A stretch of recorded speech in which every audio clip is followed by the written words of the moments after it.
UP के नोएडा में car सवार युवकों का महिलाओं को अश्लील इशारे करना महंगा पड़ गया। वीडियो वायरल होने के बाद पुलिस एक्शन में आई और 2 युवकों को गिरफ्तार कर लिया। सामने आई वीडियो में लाल कार की ड्राइविंग सीट पर बैठा युवक पास से गुजर रही दूसरी कार में बैठी महिलाओं को अश्लील इशारे करता दिखाई दिया। भाई ड्रिंक कर रखी है भाई ने, चलिए आगे लेके नंबर प्लेट ले। हमारे साथ है फैमिली। बताया गया कि ये घटना नोएडा के परथला पुल की है, जहां एक गाड़ी में एक परिवार जा रहा था, तभी पीछे से दूसरी गाड़ी आई जिसमें आगे 2 युवक बैठे हुए थे। पास आते ही ड्राइविंग सीट पर बैठे युवक ने महिलाओं की ओर अश्लील इशारे किए। ये बदतमीजी कर रहा है, ये रहा गाड़ी नंबर, लेडीज बैठी हुई है गाड़ी में। आरोप है कि आरोपियों ने काफी देर तक महिलाओं का पीछा भी किया। बाद में ये वीडियो सोशल मीडिया में वायरल हो गया, जिसके बाद वायरल वीडियो का पुलिस ने संज्ञान लिया और 2 आरोपियों को गिरफ्तार कर लिया। बिहार के रोहतास में एक लावारिस से ट्रॉली बैग मिलने से हड़कंप मच गया। इस बैग को सब्जी मंडी के पास फेंका गया था। कुछ लोगों की नजर उस पर पड़ी, जिसके बाद तुरंत पुलिस को खबर दी गई। लेकिन मौके पर पहुंचे पुलिस वालों ने जब ट्रॉली बैग की जांच की तो उनके होश उड़ गए, क्योंकि उस ट्रॉली बैग में एक युवती का शव था। इस बात की जानकारी मिलते ही वहां लोगों की भारी भीड़ इकट्ठा हो गई। तरह तरह की चर्चाएं शुरू हो गई। आरोप है कि बढ़ती भीड़ को देखते हुए पुलिस ने शव को पोस्टमार्टम के लिए अस्पताल भिजवा दिया, लेकिन लोगों ने शव का चेहरा छिपाने पर पुलिस पर नाराजगी भी जताई। न ही उस बच्ची का किसी को फेस दिखाया गया और न ही किसी को हूबहू कराया गया कि ये क्या घटना है। आशंका जताई गई कि किसी ने युवती की हत्या कर उसके शव को यहां फेंक दिया। फिलहाल पुलिस ने जांच के बाद कार्रवाई का भरोसा दिया। बिहार के कटिहार में उस समय सनसनी फैल गई जब वहां सैकड़ों कौवे मृत पाए गए। इतनी बड़ी संख्या में कौवों की अचानक मौत की खबर जंगल की आग की तरह फैल गई। ग्रामीणों ने इसे किसी बड़ी महामारी का संकेत मानते हुए इसकी सूचना प्रशासन को दी, जिसके बाद पशु चिकित्सा विभाग की एक टीम मौके पर पहुंची और छानबीन में जुट गई। डॉक्टरों की टीम ने प्रारंभिक जांच के लिए जरूरी सैंपल इकट्ठा किए, जिन्हें उच्च स्तरीय लैब में भेजा जा रहा है ताकि मौत के सटीक कारणों का पता लगाया जा सके। पोस्टमार्टम करने के बाद सटीक रूप से पता चल पाएगा। अभी ऐसा लग रहा है कि हो सकता है कोई वायरल बीमारी का कौवा में कुछ चला हो। एक साथ इतनी बड़ी तादाद में कौवों की मौत के बाद ग्रामीणों में दहशत और चिंता का माहौल है। लोग इसे बर्ड फ्लू जैसे घातक संक्रमण से जोड़कर देख रहे हैं, जिससे इंसानों और पालतू पक्षियों को भी खतरा हो सकता है। हालांकि प्रशासन भी अलर्ट मोड पर है और एहतियातन ग्रामीणों को सलाह दी गई है कि वो मृत पक्षियों के सीधे संपर्क में न आए और किसी भी अन्य संदिग्ध मामले की तुरंत जानकारी दें। मध्य प्रदेश की राजधानी भोपाल में एक कटरबाज की वजह से लोगों में दहशत है। पिपलानी से लेकर अयोध्या नगर इलाके में यह कटरबाज अब तक 3 लड़कियों पर हमला कर चुका है। हमले का एक वीडियो भी सामने आया, जिसमें एक लड़की रात के अंधेरे में जैसे ही घर के बाहर निकली, बाइक सवार आरोपी वहां पहुंचा और उस पर हमला कर मौके से फरार हो गया। बताया गया कि इस नकाबपोश आरोपी ने शहर के अलग अलग इलाकों में एक ही रात में 3 लड़कियों को निशाना बनाया। आरोपी ने कटर से हमला कर तीनों को घायल कर दिया। लड़की के साथ किसी अज्ञात व्यक्ति द्वारा किसी धारदार वस्तु से मारा गया है। इसमें FIR पंजीबद्ध करके इसमें हमारी टीमें लगी हुई है, जल्द से जल्द इसको ट्रेस कर देंगे। ये हमले भोपाल के पिपलानी और अयोध्या नगर थाना क्षेत्र में रहने वाली युवतियों पर किए गए। तीनों घटनाओं का तरीका भी एक जैसा बताया जा रहा है, जिससे पुलिस को शक है कि सभी वारदातों को एक ही आरोपी ने अंजाम दिया है।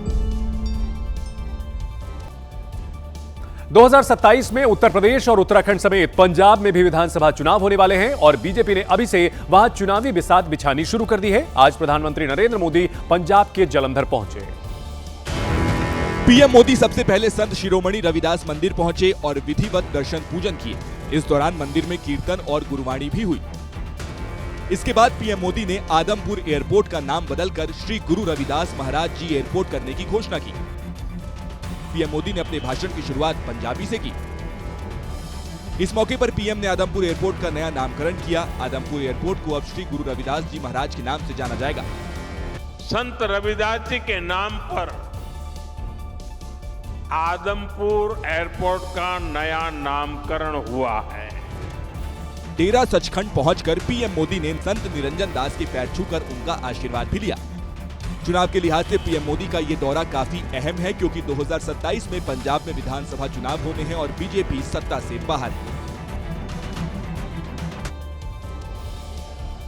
7 फरवरी से क्रिकेट T20 वर्ल्ड कप शुरू होने जा रहा है। इस बार विश्व कप का आयोजन भारत और श्रीलंका मिलकर कर रहे हैं और इस बीच अब यह खबर आई है कि पाकिस्तान क्रिकेट टीम 15 फरवरी 2026 को भारत के खिलाफ होने वाले मैच में हिस्सा नहीं लेगी। मतलब साफ है कि भारत के खिलाफ Pakistan T20 world cup match नहीं खेलेगा।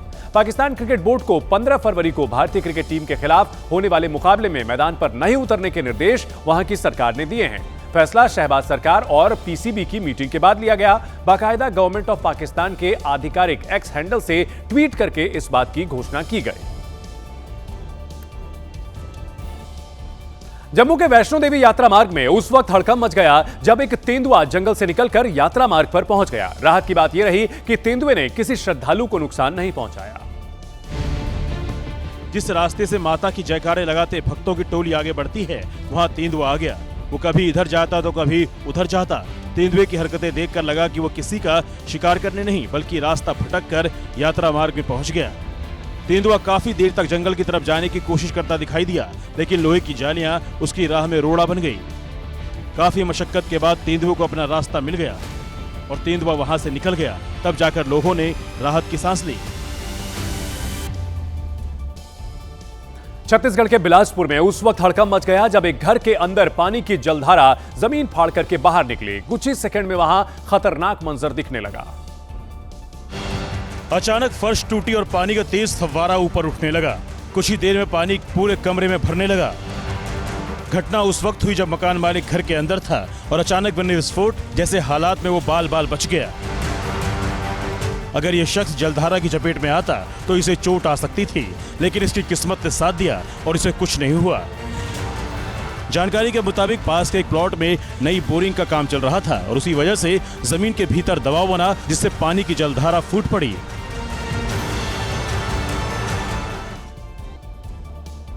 और अब संक्षिप्त में आज के बजट की 10 बड़ी बातें आपको बता देते हैं। ये वो पॉइंटर्स हैं जिन्हें देखकर आप बजट का सार समझ पाएंगे। सबसे पहले तो अप्रैल से नया इनकम टैक्स एक्ट लागू हो जाएगा, जिसके तहत आप 31 दिसंबर के बदले अब 31 मार्च तक रिवाइज्ड रिटर्न फाइल कर सकते हैं। अब विदेशों से सामान लाना सस्ता होगा। पहले आप जो सामान लाते थे तो आपको 20% टैक्स देना होता था, अब उस टैक्स को घटा करके 10% कर दिया गया है।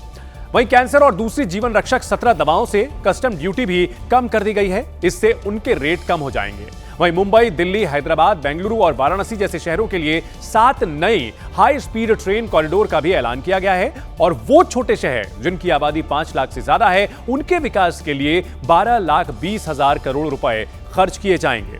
छोटे उद्योगों के लिए 10,000 करोड़ रुपए का ग्रोथ फंड बनाया जाएगा। सरकार सेमीकंडक्टर के लिए 40,000 करोड़ रुपए खर्च करने वाली है। इसके साथ साथ बायोफार्मा पर पॉलिसी बनाने की भी योजना है और 5 साल के लिए बायोफार्मा को 10,000 करोड़ रुपए दिए जाएंगे। यही नहीं, बैटरी के सामान पर टैक्स छूट जारी रहेगी, यानी मोबाइल और इलेक्ट्रॉनिक के दाम वैसे ही रहेंगे। देश में आने वाले साल में 20 नए जलमार्ग बनाने की तैयारी भी हो रही है और इसके लिए भी बाकायदा आवंटन किया गया है। बजट की सबसे बड़ी घोषणाओं में एक है देश के अलग अलग हिस्सों में 7 नए हाई स्पीड रेल कॉरिडोर का ऐलान। वित्त मंत्री ने अपने बजट भाषण में इन हाई स्पीड कॉरिडोर्स को ग्रोथ कनेक्टर्स बताया है और कहा कि इनसे देश की आर्थिक तरक्की की रफ्तार तेज होगी। जिन हाई स्पीड रेल कॉरिडोर्स का ऐलान किया गया है उनमें मुंबई से पुणे और पुणे से हैदराबाद कॉरिडोर शामिल है। इसके अलावा हैदराबाद से बेंगलुरु और हैदराबाद से चेन्नई के बीच भी हाई स्पीड रेल कॉरिडोर्स बनाए जाएंगे। चेन्नई और बेंगलुरु के बीच एक हाई स्पीड रेल कॉरिडोर बनाने का ऐलान किया गया है। साथ ही दिल्ली से वाराणसी और वाराणसी से सिलीगुड़ी के बीच 2 नए हाई स्पीड कॉरिडोर बनाए जाएंगे और इन हाई स्पीड कॉरिडोर्स के जरिए रफ्तार दी जाएगी विकास की गति को।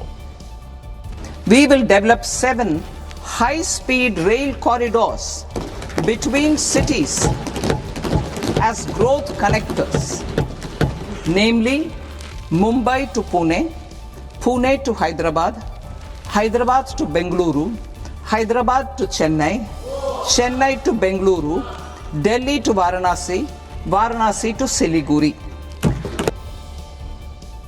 इस बजट में स्वास्थ्य सेवाओं पर भी कई अहम घोषणाएं हुई हैं। वित्त मंत्री ने कैंसर और 7 दुर्लभ बीमारियों की दवाएं सस्ती करने के साथ साथ ये ऐलान किया है कि सभी जिला अस्पतालों में इमरजेंसी सेवाओं को बेहतर बनाने का प्रस्ताव इस बजट में दिया गया है। Relief to patients, particularly those suffering from cancer budget भाषण के दौरान वित्त मंत्री ने कैंसर की 17 दवाइयों और 7 दुर्लभ बीमारियों की दवाइयों पर से कस्टम ड्यूटी खत्म करने की घोषणा की, तो सदन ने मेज थपथपाकर उनकी इस पहल का स्वागत किया।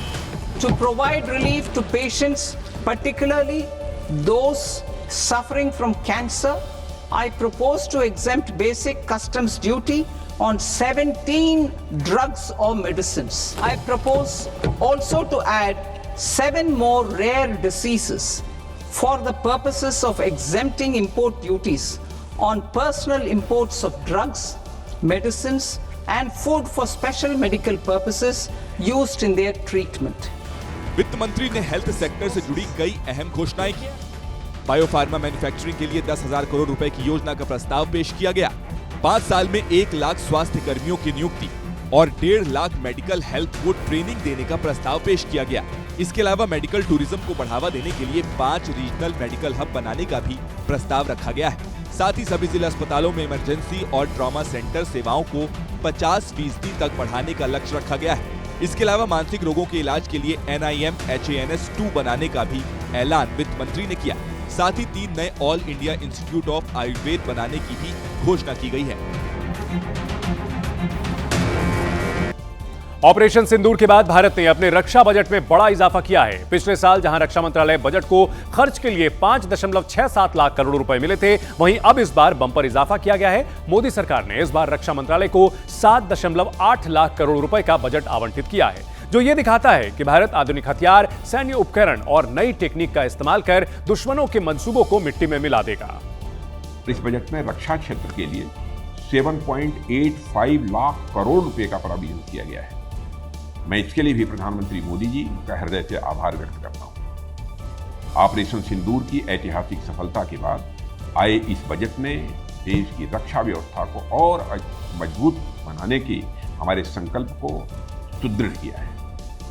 यह आवंटन पिछले वर्ष की तुलना में 15% से भी अधिक है, यानी इस बार भी केंद्रीय बजट का सबसे बड़ा हिस्सा रक्षा मंत्रालय को मिला है। इस वर्ष हमारी सेनाओं के ओवरऑल कैपिटल एक्सपेंडिचर के लिए 2.19 लाख करोड़ रुपया का प्रावधान किया गया है। बॉलीवुड के एक और सेलिब्रिटी पर लॉरेंस बिश्नोई गैंग ने हमला करवा दिया। इस बार डायरेक्टर और प्रोड्यूसर रोहित शेट्टी को निशाना बनाया गया। मुंबई के जुहू में रोहित शेट्टी के घर के बाहर आधी रात के बाद एक हमलावर ने गोलियां चलाई और वहां से भाग गया। मुंबई पुलिस की क्राइम ब्रांच अब जांच में जुट गई है। पुलिस ने बताया कि रात के करीब 3 बजे अज्ञात हमलावर ने रोहित के घर पर 4 गोलियां मारी। 4 में से 2 गोलियों के निशान सुबह देखे गए। ये जो पहला फ्लोर है वहाँ पर कांच के ऊपर जोरदार एक गोली का निशान जो है वो आपको दिखाई देगा। सिक्योरिटी वॉल पर आप जबरदस्त गोली के निशान देख सकते हैं। ये कुछ घंटे पहले की, यानी कि सुबह का वक्त है ये। फर्स्ट फ्लोर पर मौजूद रोहित के घर की बालकनी पर फॉरेंसिक टीम भी पहुंची। अब सबूत इकट्ठे किए जा रहे हैं। उधर पुलिस को सीसीटीवी वीडियो में एक संदिग्ध भी दिखा जो मास्क पहनकर इलाके में घूम रहा था। जांच के बीच आपको बता दें कि जिस वक्त हमला हुआ उस वक्त रोहित शेट्टी अपने इसी घर के अंदर थे। सूत्रों के मुताबिक शुरुआती जांच में पाया गया कि हमला करने वाला एक ही व्यक्ति था। इस हमले के कुछ घंटे बाद एक ऑडियो वायरल हुआ। बताया जा रहा है कि यह गैंगस्टर आरजू बिश्नोई का ऑडियो है, जिसमें वो रोहित के बहाने पूरे बॉलीवुड को धमकी देता हुआ सुनाई दिया। आज जो मुंबई में रोहित शेट्टी के घर पे फायरिंग हुई है, इसकी जिम्मेवारी मैं आरजू बिश्नोई, शुभम लोनकर, हैरी बॉक्सर, हरमन संधू लेते हैं। हमने इसको बहुत बार मैसेज लगाया कि हमारे काम में दखल ना दे, इसको समझ नहीं आया। इसको छोटा सा ट्रेलर दिखाया है। अगर आगे से किसी ने भी हमारी बात नहीं मानी तो घर के बाहर नहीं, घर के अंदर गोलियां चलेगी। आगे से पूरे बॉलीवुड को चेतावनी है कि टाइम रहते सुधर जाओ। जम्मू कश्मीर के उरी क्षेत्र में एवलांच आने से जिंदगी ठहर गई। एवलांच के बाद तमाम रास्ते बर्फ से ढक गए, जिन्हें दोबारा खोलने में प्रशासन को काफी मशक्कत का सामना करना पड़ा। एवलांच के बाद उरी को जोड़ने वाली मुख्य सड़क पर इतनी बर्फ जम गई कि उसे हटाने के लिए जेसीबी मशीन को लगाना पड़ा। दरअसल रास्तों पर जमी बर्फ की चादर कुछ इंच नहीं, कुछ जगहों पर 1 फीट तक मोटी थी। ऐसे में रास्तों को दोबारा खोलने में काफी वक्त लगा। इस दौरान ट्रैफिक की रफ्तार पूरी तरह थमी रही। बर्फीले तूफान से किसी तरह के जान माल के नुकसान की खबर नहीं है। वेस्टर्न डिस्टर्बेंस के एक्टिव होने से पहाड़ी इलाकों में लगातार बर्फबारी हो रही है। जम्मू कश्मीर के श्रीनगर से लेकर हिमाचल प्रदेश के शिमला तक भारी बर्फबारी रिकॉर्ड की गई है। जम्मू कश्मीर के श्रीनगर में आसमान से रुई के फाहों से गिरती बर्फ ने पूरी वादी को एक ही रंग में रंग दिया। पेड़ की पत्तियों से लेकर घर की छतों तक सब सफेद बर्फ की चादर से ढक गए। कमोबेश यही तस्वीर हिमाचल प्रदेश की राजधानी शिमला में नजर आई। लगातार हो रही बर्फबारी ने रास्तों को ढक दिया। वहीं मौसम विभाग ने हिमाचल प्रदेश के तमाम इलाकों में अगले 3 दिन में भारी बारिश और बर्फबारी का अलर्ट जारी किया है। झारखंड की राजधानी रांची के कांटाटोली इलाके में उस वक्त दहशत फैल गई जब खादगड़ा बस स्टैंड के अंदर खड़ी कई बसों में अचानक आग लग गई। आग इतनी भयानक थी कि लोगों के चेहरे का रंग उड़ गया। पूरे बस स्टैंड के अंदर भागम भाग मच गई क्योंकि एक बस में लगी आग कुछ मिनटों में 5 बस में फैल गई।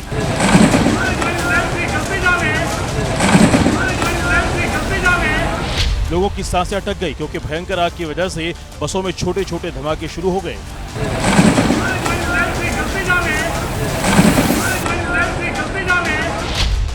सबको डर सता रहा था कि बसों में बड़ा ब्लास्ट ना हो जाए क्योंकि बस अड्डा यात्रियों से खचाखच भरा हुआ था। पूरा ब्लास्ट करेगा। कई फायर फाइटर्स घटनास्थल पर पहुंचे पर तब तक आग इतनी ज्यादा बढ़ चुकी थी कि उस पर काबू पाने में उनके पसीने छूट गए।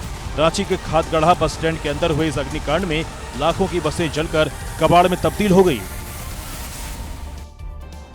आंध्र प्रदेश के गुंटूर में टीडीपी के समर्थकों ने वाईएसआर कांग्रेस पार्टी के नेता और पूर्व मंत्री अंबाती रामबाबू के घर पर जमकर तोड़फोड़ की। ये समर्थक सीएम चंद्रबाबू नायडू के खिलाफ अंबाती रामबाबू की आपत्तिजनक टिप्पणी से नाराज थे और इसी वजह से सैकड़ों की तादाद में टीडीपी के समर्थकों ने अंबाती रामबाबू के घर पर धावा बोल दिया। समर्थकों ने घर के बाहर खड़ी गाड़ियों में जमकर तोड़फोड़ की। भीड़ ने वहां जमकर उत्पात मचाया। लोगों ने घर की खिड़कियां तोड़ दी, वहां रखे गमलों को फेंक दिया।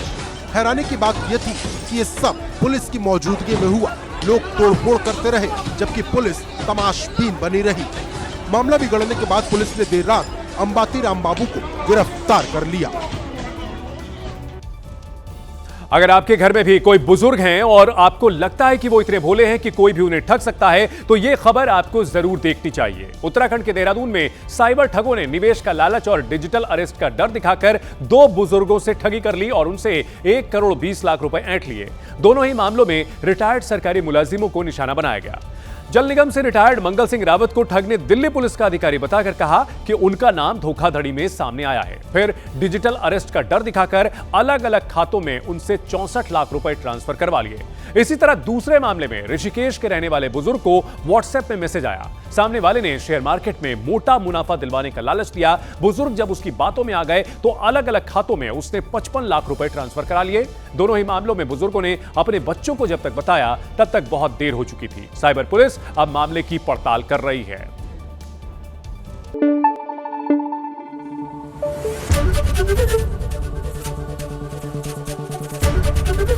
एबीपी न्यूज आपको रखे आगे।